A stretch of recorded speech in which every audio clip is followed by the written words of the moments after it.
Hello everyone, it's Forest Focus. Welcome to an undisclosed location far from where I normally am, as we do a short video with a bit of transfer news on Nottingham Forest, just to keep you apprised of things. Do check out the other stuff we've got this week. Today there is an Ultimate Forest Premier League 11 with Fothers and Dan Story, which was good fun, pre-Morgan Gibbs-White, which we'll get to, so do check that out.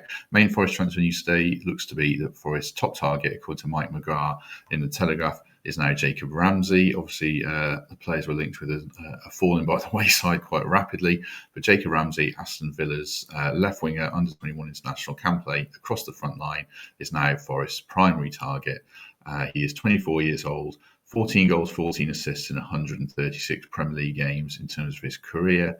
The asking price has previously been 30 million. It doesn't say how much it is right now. He's coming off a couple of lean years. So in that sense, it might be lower, but it might be higher because there's a premium for homegrown players for Villa. He's come through their academy, so they're not going to let him go cheaply because it's a great PSR deal for them. So last season, 29 games, 1 goal, injury hit, and he was probably a victim of Rashford coming in particular, and Asensio as well in that January loan deal. Season before that was hit by injuries as well, a toe injury, restricted him to 16 Premier League games. His best season was probably the one before that, 22-23, 6 goals, 7 assists, 35 games. So that's where Forest look to be looking now. Mike McGrath's a good source, I think.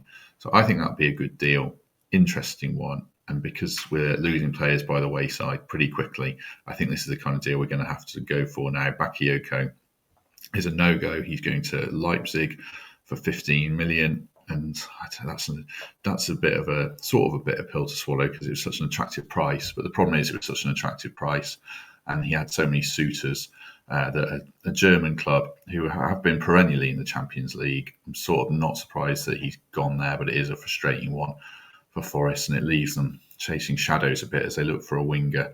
Ramsey's not a replacement for Elanga, though. He's a left winger who can play as a number 10. So they still would need another right winger, probably 2.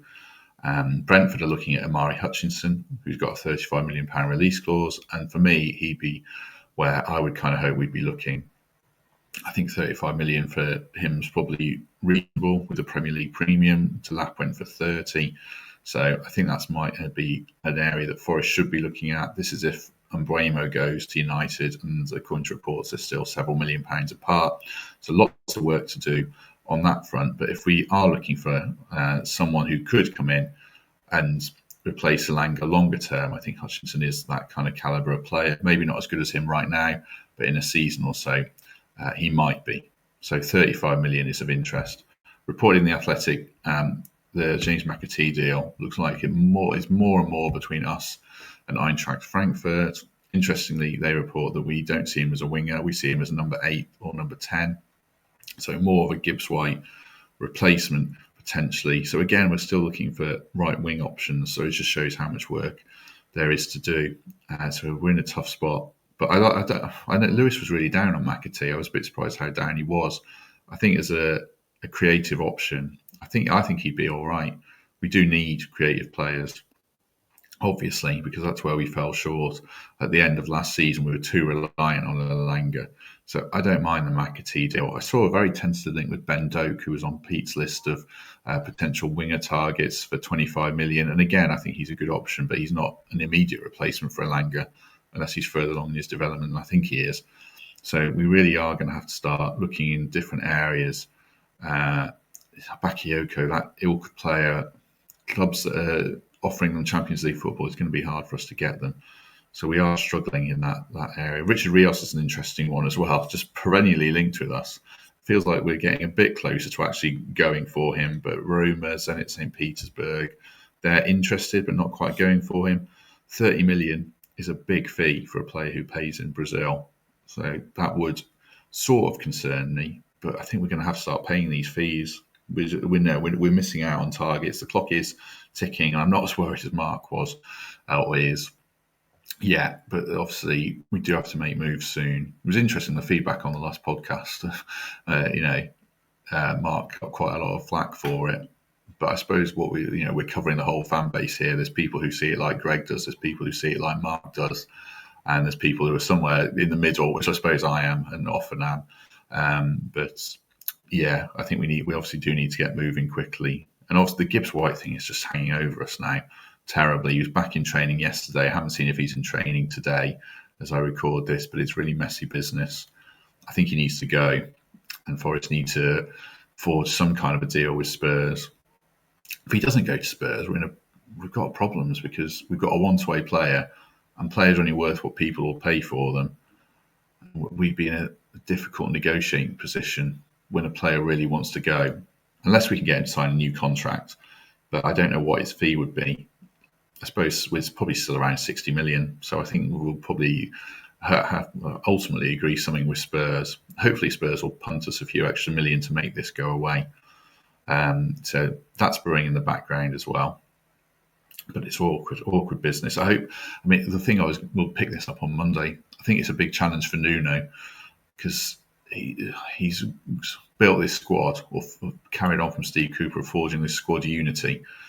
And to maintain that, he faces a challenge. He's lost Elanga. I still worry about Hudson-Odoi. Gibbs-White was a big part of the dressing room. It's sort of a rebuilding job in that sense as well. So Nuno faces a big challenge. The recruitment team faces a big challenge.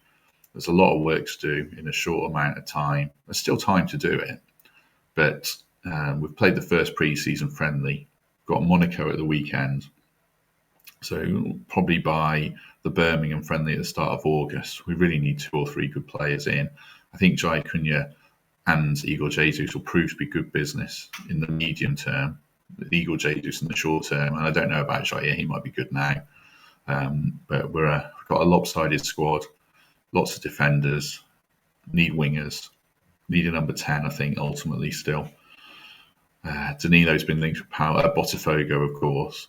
But if he's going out of a bill to the already sizable war chest, it's just convincing the right players to come at the right price. And I think we're going to need some crafty negotiations to get the quality of players to boost the first 11 straight away. So that's probably the biggest issue of where we're at. So yeah, just a few thoughts. I might do these more if I can find quiet periods. They're few and far between, but thought I'd drop this in. Let me know what you think about Jacob Ramsey as a primary target. Like I said, I think it's a good deal. Price might be high, but maybe the kind of price we're going to have to pay. He would count to our European squad as well as a homegrown, domestically trained player. I think we need 8 of those, so that'd be useful. I think, let me know in the comments what you think. I'm quite big on the Omari Hutchinson deal as someone we could go for, who could step in and a first team player, and he can play number 10 as well. 50-50 split between right wing and number 10, so he covers 2 bases in the squad. So I'd like to see us go for him. I like the Ramsey deal. I don't mind McAtee as much as others seem to. Losing Bakayoko is a setback, but I'm not surprised. I would have been more surprised if he came. And the Gibbs-White thing, well, I'll ask the others what they think about dislike for him. I know Greg doesn't like him, and Mikey. I find it hard to hate on players at the age of mid-40s, almost 42. I've kind of given up on that. So yeah, let me know what you think, and we shall see you soon.